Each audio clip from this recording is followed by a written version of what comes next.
Hello, I'm Mariana Ziku. I'm a research associate and a PhD candidate within the Intelligent Interaction Research Group at the University of the Aegean, where we work on many aspects of digital cultural heritage. And I'm also the co-founder and program curator of the Biennale of Western Balkans, which is an institution operating in the northwestern part of Greece, where we work on promoting intangible and natural heritage in connection to art, technology, and open knowledge. Since a large part of my work concerns analyzing, evaluating, and applying methodologies, strategies, and policies that enhance openness and participation within the cultural heritage domain, I would say that the call to action is here for opening cultural heritage and making it reusable and shareable. It is a way to democratize our common culture, making it more accessible and inclusive. And there are also a lot of opportunities there for innovation and new developments. For sure, there are many benefits that lie in the value of co-creation, into making cultural heritage more discoverable and enriching the data that is attached to it. And it is also part of the public mission of what cultural heritage institutions are, what they are doing according also to the current definition of ICOM, the International Council of Museums, of what museums are doing. They are serving the society and they are open to the public.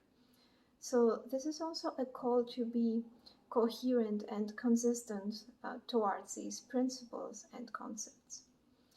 It is very encouraging to see an expanding community in the field within cultural heritage and beyond. There are institutions as UNESCO that have recently adopted openly the open science standards. And this is a very interesting space to explore with many concepts as collective knowledge creation and fostering collective creativity, for sure, promoting civic engagement. However, there can be barriers on opening cultural heritage. I assume that in the past they were more related to concerns such as losing profit for the commercial exploitation of rights over physical collections, or uh, monetizing collections to directly increase revenue. However, I think that this is mostly not the case now, because these strategies really haven't created much revenue, at least for digital heritage and the majority of cultural institutions. So the digital transformation is happening with a large legacy of digitized cultural content that we need to bring to its full potential. Mm, But there can be fears there. For example, fears over losing quality, or other fears related to the monetary mission of the institution. However, I think that there is more value in expanding the capacity and capability for inclusive and accessible development than shying away, since there are efficient practices that deal with these issues, and also for dealing with privacy issues and openness. For example, the care principles, which stand for um, collective benefit, authority to control, responsibility, and ethics over data governance, cultural data governance as well. So yes, I think that there are ways to overcome barriers and work it out.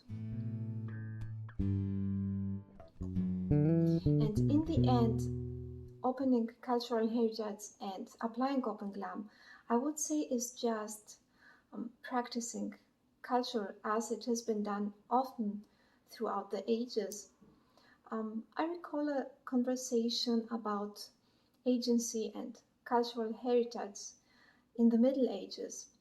It was very interesting to discuss opening, uh, how open practices have been applied by the technological means of that historical time through coping, reusing, mm, improvising, and sharing this cultural heritage, which is what safeguarded it to the future until now and made this accumulated knowledge to survive.